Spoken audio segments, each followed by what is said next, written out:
شهر رمضان الذي أنزل فيه القرآن هدى للناس وبينات من الهدى والفرقان فمن شهد منكم الشهر فليصم. بسم الله الرحمن الرحيم الحمد لله رب العالمين الصلاة والسلام على رسول الله وعلى آله وأصحابه ومن والاه وبعد السلام عليكم ورحمة الله وبركاته ባለፈው ያየነው ማዩባሁ ለሳኢም ለጾመኛ የሚፈቀዱ ነገራቶችን ነበር ያየነው። ከዛ ውስጥ የመጀመሪያው በጣም ሙቀት ከበዛበትና ወይም ደግሞ ውሃ በጣም ከጠማው ሻወር መውሰድ፣ በቀዝቃዛ ውሃ ሻወር መውሰድ መታጠብ ወይም ደግሞ ውሃ ውስጥ መዘፍዘፍ ይችላል ማለት ነው። ሁለተኛው ደግሞ ኩል መኳል ወይም ደግሞ የአይን ጠብታ የጆሮም ጠብታ እነዛው መጠቀም ይችላል። የአፍና የአፍንጫ ጠብታ መጠቀም ግን አይችልም ብለን ነበር። ሌላኛው ደግሞ መጉመጥመጥና ኢስቲንሻቅ በአፍንጫ ውዱ ሲያደርግ አንድ ሰውዬ ወደ አፍንጫ ውስጥ ውሃ ማስገባት በመጠኑ ሳያበዛ እንደሚቻል እሱን አይተናል። ሌላው ደግሞ ምንድነው መርፌ የመድኃኒት ቆዳ ላይ ጡንቻ ላይ ደም ስር ላይ ለመድኃኒትነት የሚያገለግል መርፌ መወጋት እንደሚቻል እሱንም አይተናል። ሌላኛው ደግሞ ያየነው ምንድነው ሲዋክ መፋቂያ ሲዋክ መጠቀም በማንኛቸውም ሰዓት ረመዳን ላይ ጧትም ቀንም መጠቀም ከሰዓትም ማለት ነው ይቻላል። እንደዚሁም ደግሞ ምንድነው ኮልጌትም የጥርስ ሳሙና እሱን መጠቀም ይቻላል። ያው ወደ ጉሮሮችን እንዳይገባ ብቻ በጥንቃቄ በማድረግ ማለት ነው። ሌላው ደግሞ ይፈቀዳል ያለው ምንድነው ለጾመኛ ሽቶ ጥሩ ማዛ ያለውን ነገር ማሽተት ወይም ደግሞ ሽቶ መቀባት እንደሚቻል ነው። ሌላው ደግሞ አንድ ምግብ የሚሰራ ሰው ምግቡን መቅመስ እንደሚቻል ተቀመሰ በኋላ አፉን መግመጥመጥና መጥፋት አለበት ማለት ነው። ሌላው ደግሞ ሚስትን እንግዲህ መሳም እና አቅፎ መተኛትም እንደሚቻል ግንኙነት ሳያደርግ ይሄም የሚሆነው ስሜቱን መቆጣጠር ለሚችል ሰው ነው። አለዛ ስሜቱን መቆጣጠር የማይችል ሰው ከሆነ ደግሞ ያው ራቅ ማለቱ የተሻለ ነው የሚሆነው ማለት ነው። ሌላው ደግሞ የሚፈቀደው ነገር ያየነው ዘጠነኛው ሌላው ትጥበትን ከጀናባ ወይም ደግሞ ከፔሪየድ ትጥበትን ከፈጅር በኋላ ማዘግየት እንደሚቻል ሰዓት ጠባብ ከሆነና ታጥቦ ተዛ ስሁር ለመብራት ጊዜ የማይበቃ ከሆነ መጀመሪያ መቅደም ያለበትን ስሁርን ያስቀድምና ተዛ ፈጅር ከወጣ በኋላ ቀስ ብሎ ታጥቦ መስገድ እንደሚችል እሱን አይተናል ማለት ነው። ኢንሻአላህ ዛሬ የምናየው ደግሞ አልአዕዛሩ አልሙቢሐቱ ሊልፊጥር ፊ ረመዳን በረመዳን ላይ ለማፍጠር ተቀባይነት ያላቸው ምክንያቶች እንድናፈጠር የሚያደርጉን ተቀባይነት ያላቸው ምክንያቶች ስለነሱ ነው የምንማረው። ኢንሻአላህ እስከ መጨረሻው ድረስ በደንብ ተከታተሉ ማለት ነው። ምክንያቱም ሁሉም ወሳኝ ስለሆኑ እያንዳንዱ ነገር ማወቅ ስላለብን እስከ መጨረሻው በደንብ አዳምጡኝ ለማለት ወዳለሁኝ። አላህ ያገራልን፣ አላህ ያገራላችሁ። طيب بسم الله من الأعذار التي تبيح الفطر في رمضان برمضان ላይ እንድናፈጥር ተቀባይነት ያላቸው ምክንያቶች ዑዝሮች የመጀመሪያው المرض الذي يخاف معه الضرر የመጀመሪያው በሽታ ነው። المرض በሽታ ስለሆነ ማንኛቸውም በሽታ ሳይሆን الذي يخاف معه الضرر ጉዳት የሚፈራበት በሽታ ለምሳሌ በጾም በሽታ ይጨምርብኛል ብሎ የሚፈራ ከሆነ ማለት ነው። لقول تعالى الله سبحانه وتعالى سلاله فمن كان منكم مريضا ከናንተ ውስጥ በሽተኛ የሆነ ሰው أو على سفر ወይም ጉዞ ላይ ሰፈር ላይ ያለ ሰው فعدة من أيام أخرى በሌላ ጊዜ ቀኑን ቆጥሮ ቀዷ ያወጣል ማለት ነው። إن كان الصوم ጾሙ ከሆነ لا يضر به ምንም የማይጎዳው ከሆነ ولا تلحقه መሸቃም የማይደርስበት ከሆነ ሙዕተበር ተቀባይነት ያለው በቃ መሸቃ የሚባል ከባድ አደጋ የሚያደርስበት መሸቃ ችግር የሚያመጣበት ደረጃ አካል የማይደርስ ከሆነ فلا يباح له الفطر መፍጠር አይፈቀድለትም ማለት ነው። ስለዚህ የመጀመሪያው ጾም እንድናፈጥር ተቀባይነት ያለው ምክንያት ምንድነው? በሽታ አንድ ሰው በሽተኛ ከሆነ በሽታው ደግሞ ጾሙን የሚጨምር ጾሙ በሽታውን የሚጨምርበት ከሆነ መጾሙ በሽታው ላይ ሌላ በሽታ የሚጨምርበት ከሆነ ወይም ደግሞ ሌላ በጣም ከባድ የሆነ መሸቃ የሚያመጣበት ችግር የሚያመጣበት ከሆነ ያ ሰውዬ መፍጠር ይችላል። አለዛ ግን መፍጠር አይችልም ማለት ነው። ሁለተኛ አሰፈሩ الذي يبيح قصر ሰላትን ለማሳጠር የሚያስችል ጉዞ ላይ ያለ ሰው 80 ኪሎ 80 እና 85 ከዛ በላይ ኪሎ ሜትር የሚጓዝ ሰው ካለ 85 ኪሎ ሜትር የሚጓዝ ሰው ካለ ይሄ ሰውዬ ሙሳፊር ይባላል። ሶላትን ማሳጠር ይፈቀድለታል። ይህ ሶላትን የሚያሳጥር ወይም ደግሞ ሶላትን እንድናሳጥር የሚያደርገን ርቀት ላይ ያለ ጉዞ ላይ ካለን ጾምን መፍጠር እንችላለን ማለት ነው። ወሆማ ካነ 80 ኪሎ ሜትር ፈአክተር 80 እና ከዛ በላይ ኪሎ ሜትር ነው። ወለም ይኩን ማሲያ ሰፈሩ ጉዞ ደግሞ ለወንጀል እስካልሆነ ድረስ ለወንጀል የኔ የሚሄድበት ጉዞ ለሐላል ሪዝቅን ፍለጋ አላህ የፈቀረውን ነገር ለሐላል ነገር እስከሆነ ድረስ ችግር የለውም። አለዛ የሚሄድበት ጉዞ ለምሳሌ የሙዚቃ ውድድር ሊሆን ይችላል ያለ መሳተፍ ከሆነ ጉዞ ይሄ ሶላት ማሳጠር የማይቻልም ጾምን መፍጠር የማይቻልም። ምክንያቱም ሰፈሩ የወጣበት ምክንያት አስለ መጀመሪያ ሐላል ነገር ስላልሆነ ማለት ነው። እዚህ ጋር ሰፈር በሶስት መልኩ ይከፈላል። አንድ ሰው ሙሳፊር ሲሆን ሶስት ደረጃ አለው፣ ለሶስት ይከፈላል።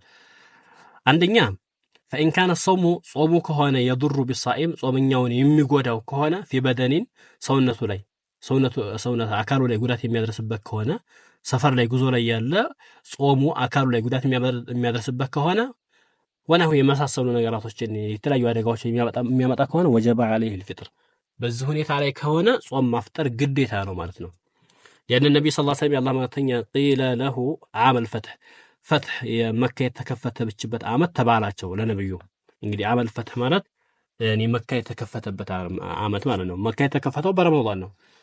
እስልምና ላይ ትልልቅ የሆኑ ድሎች እንደ በድር ለምሳሌ የበድር ጦርነት በረመዳን የተካሄደው ታላላቅ የሆኑ ድሎች በአብዛኛው በረመዳን ስለሆነ የተደረጉት ረመዳን ዝም ብሎ ጾመን ተኝተን በእንቅልፍ የምናሳልፈው ሳይሆን ጂሃድ የሚደረግበት ታላቅ ወር ነው። ረመዳን ጂሃድ የሚደረግበት ትልቅ ወር ነው። ስለዚህ ዓመል ፈትህ የፈትህ መካ የተከፈተበት ዓመት ለነብያችን ተባላቸው።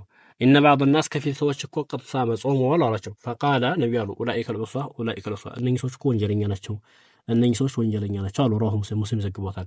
ስለዚህ ይሄን ያሉበት ምክንያት ጾሙ ያኔ በጣም አደጋ ስለሚያደርስ ሰውነት ላይ ጉዳት ስለሚያደርስ ነው ይሄን ያሉት ነው። በጣም ወቃለ ሰለላሁ ዐለይሂ ወሰለም ነብያችን አሉ ላ ضرر ولا ضرر መጎዳትም የለም። መጎዳት በጾም ጾሙ ሰውነት ላይ አካል ላይ ጉዳት የሚያመጣ ከሆነ መጾም የለብህም ማለት ነው። ስለዚህ የመጀመሪያ ይሄ ነው። ሁለተኛው ደግሞ ወይን ካነ ጾሙ ከሆነሳ ላ የዱሩ ቢሳኢም ጾመኛን የማይጎዳ ከሆነ ወይን ካነ ጾሙ ከሆነ ላ የዱሩ ቢሳኢም ጾመኛውን የማይጎዳ ከሆነ ጾሙ ማለት ነው መጾሙ ወላኪን ነገር የሽቁ አለህ በጣም ከብድ ይላል ከልክ በላይ በጣም ይከብደዋል ማለት ነው። ፈልፊጥሩ አፍضل ነው ማፍጠር ለሱ የተሻለ ነው ማለት ነው። ማፍጠር ለሱ የተሻለ ነው። ግዴታ አይደለም ግን የተሻለ ነው። فقد كان رسول الله صلى الله عليه وسلم ነብያችን ነበሩ في سفرين ጉዞ ላይ ነበሩ ፈራአ ዚሃመን በጣም ግፊትን ተመለከቱ ማለት ነው። በጣም የሰዎች መጋፋት ግፊትን ተመለከቱ። ወረጁለን የሆነ ሰው የነማዩት ቀዙል ይላል በጣም ተሸፍኖበት ልክ ፌንት በልቶ ማለት ነው። አንድ ሰው በጣም ሲርበውና በጣም ሲጠመው በተለይ በጣም ሲርበው ራሱን ያቅም በቃ ራሱን ይስታል ይወርቃል ማለት ነው። እንደዛ ሆኖ አዩት። فقال ما هذا እንዲህ ሰው ምን ሆኖ ነው ምን ነክቶት ነው አሉ። فقالوا صائم ጾመኛ ነው ጾም ሆኖ እንደዚህ ሆኖ አሏቸው። فقال ليس من البر ከመልካም አይደለም الصوم መጾም في سفرين ሰፈር ላይ ያለው መጾም መልካም አይደለም ማለት። ስለዚህ በጣም መሸቃ አለበት ማለት ነው። መሸቃ ነው ከልክ በላይ መሸቃ መጣበት። ስለዚህ አንድ ሰው የሰፈር ላይ ካለ ከልክ በላይ መሸቃ የሚያመጣበት ከሆነ ለሱ መፍጠሩ ለሱ በላጭ ነው ማለት ነው። መፍጠር አለበት። وقال صلى الله عليه وسلم ነብያችን አሉ ان الله سبحانه وتعالى يحب يودال ان تؤتى رخصه ያገራራው ነገር ስትፈጸም ይወዳል። كما يحب እንደሚወደው ሁሉ ان تؤتى ስትፈጸም عزائمه ግዴታዎቹ ሲፈጸሙለት እንደሚወደው ሁሉ አላህ Subhanahu Wa Ta'ala ግዴታ ያደረገብን ነገር ስንፈጸም እንደሚወደው ሁሉ ያቀለለን ያገራራልን ነገር ስንሰራ ደግሞ አላህ ይወዳል ማለት ነው። ስለዚህ ሰፈር ላይ ያለን እንድናፈጥር አላህ አማራጩን ሰጥቶናል። ስለዚህ ይሄን አማራጩን ተጠቅመን ብናፈጥር አላህ ይወዳል ማለት ነው። ሰይፍ ተርሂብ ወተርሂብ። ሶስተኛው የሙሳፊር አይነት ወይን ካነ ጾሙ ከሆነ ላይ ሽቁ አለይ ምንም የማይከብደው ከሆነ ምንም የማይከብደው ልክ እንደ ዘመኑ ማለት ነው። ለምሳሌ በአብዛኛው ጊዜ በአሁኑ ሰዓት ብዙ ጊዜ በአውሮፕላን በፕሌን ነው ብዙ ጊዜ ጉዞ የሚካሄደው ትንሽ 2 ሰዓት 3 ሰዓት ያውም እዛው እንግዲህ ቅዝቃዜ ያለ ያን ያክል ብዙ ሙቀትም የለም። ያን ያክል ጾም የሚከብድበት ደረጃ ላይ አይደለም ማለት ነው። በዚህ ሁኔታ ከሆነ فهو مخير بين الصوم والفطر በመጾምና በመፍጠር መካከል ምርጫ አለው ማለት ነው። ተፈልገ ይጾማል ተፈልገ ያፈጥራል ማለት ነው። لأن حمزة بن عمرو الأسلمي የሚባለው ታላቁ ሱሐቢ ረዲየላሁ ዐንሁ ሐምዛ ቢን ዐምር የሚባለው ሐምዛ ቢን ዐምር قال للنبي صلى الله عليه وسلم ለነብዩ አሱም في السفر ሰፈር ላይ ያለው ጾም እንዲጾማለው እንዲ አላቸው። وكان كثير الصيام በጣም ጾም የሚያበዛ ሰው ነበር ደግሞ ጾም ያበዛ ነበር። فقال النبي አሉት ኢንሺታ ከፈለክ ሱፋሱም ጾም አሉት ወኢንሺታ ከፈለክ አፍጥር አሉት። رواه الشيخان ቡኻሪ ሙስሊም ይህን ሐዲስ አውርተውታል ማለት ነው።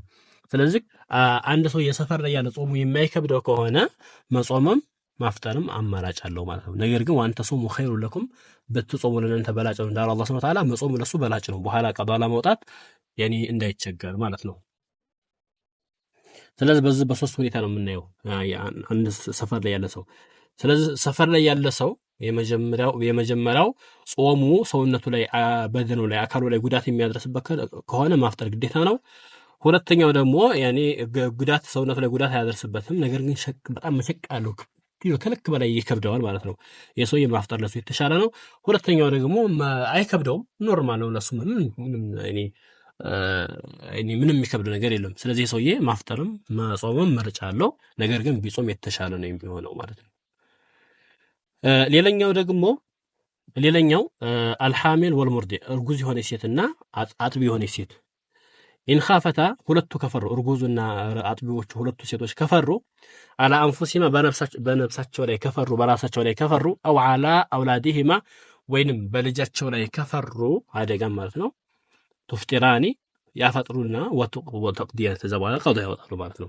ስለዚህ አንዲት እርጉዝ ሴት በእርግዝናዋ ሰዓት በራሷ ላይ ደግሞ ለራሷ ወይም ደግሞ ለጽንሷ የምፈራ ከሆነ ታፈጥርና ከወለደች በኋላ ያኔ ቀዷ ታወጣለች ማለት ነው። ወይም ደግሞ አንድ የምታጠባ ሴት በምታጠባበት ሰዓት ለራሷ ወይም ደግሞ ለልጇ የምፈራ ከሆነ ታጥባለች። ከጾመች ጡት ወተት ላይ ኖራት ይችላል። ወተት እንድታገኝ የግድ መመገብ አለባት።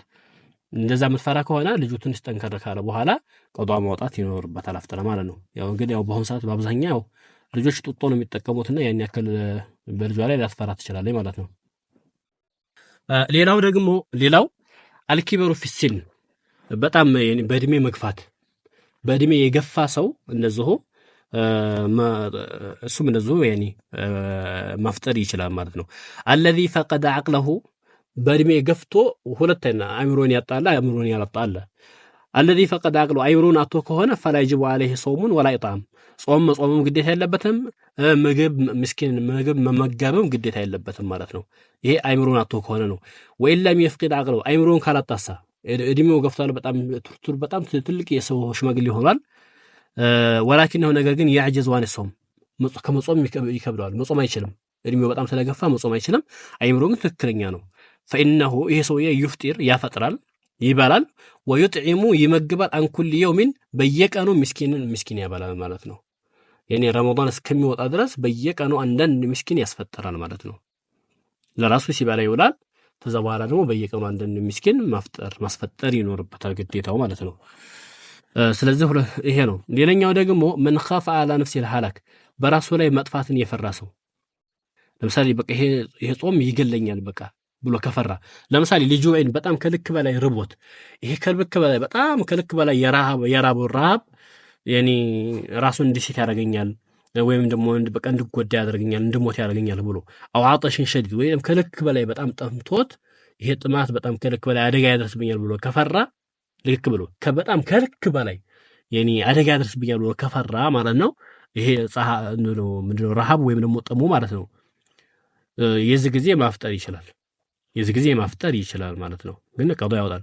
ወከዛ ልክ እንደዚሁ መን ይحتاج الفطر لإنقاذ معصوم من حريق ونهوه እነዚህም ደግሞ ለሆነ ጉዳይ ማፍጠር ካለበት وكذلك እንደዚሁ መን يحتاج ያስፈልገው ሰው الفطر ማፍጠር ያስፈልገው ሰው لإنقاذ معصوم አንድ ማዕሱም የሆነ ሰውዬ ለማዳን من حريق ከእሳት አደጋ ለምሳሌ እንበልና አላህ ይጠብቀንና ሁላችንም ቤት እየተቃጠለ ነው።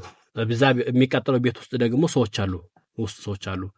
ስለዚህ እነኛ ሰዎች ማዳን ግዴታ ነው። ስለዚህ ይሄ ሰውዬ ደግሞ ጾመኛ ነው፣ ትንሽ ርቦታል፣ ውሃም የተወሰነ ጥሞታልና አቅም የለውም፣ ደካማ ነው።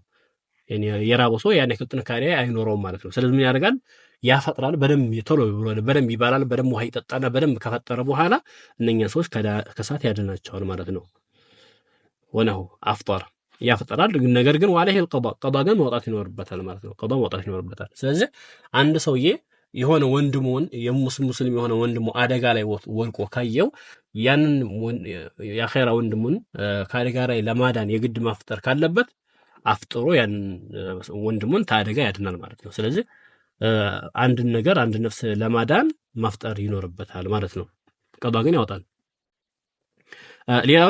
ሌላው አልሐኢድ ወኒፋስ ፔሪየድ ላይ የወር አበባ ደምና የወሊድ ደም ያለባት ሴት ሊቆሊ ሰለላሁ ዐለይሂ ወሰለም ነብያችን ስላሉ አለይሰ ኢዛ ሐደት ለም ትሰሊ ወለም ተሱም አንድ ሴት ሐይድ የወር አበባ ደሟ ሲመጣ ፔሪየድ ላይ ስትሆን አትሰግድምም አትጾም አይደለም እንዲህ አሉ።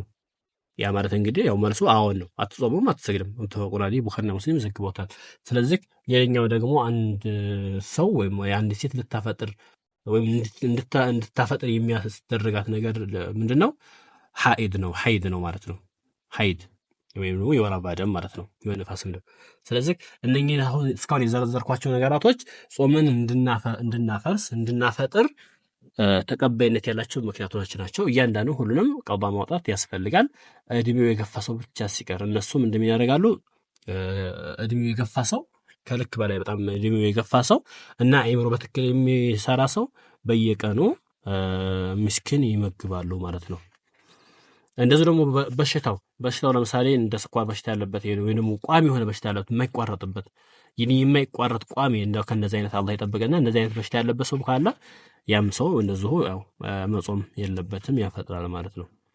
የዛሬው ትምህርት ይህን ይመስላል። ኢንሻአላህ አላህ Subhanahu Wa Ta'ala ካለ የነገሱ ይበለና አህካሙ ረመዳንያ የረመዳን ሁክሞች የሚል እነሱን የምናይ ይሆናል። ለዛሬ በዚሁ ይበቃናል።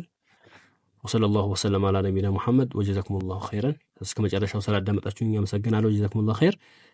اللهم تقبل صيامنا وقيامنا يا حي يا قيوم. اللهم اختم لنا شهر رمضان برضوانك.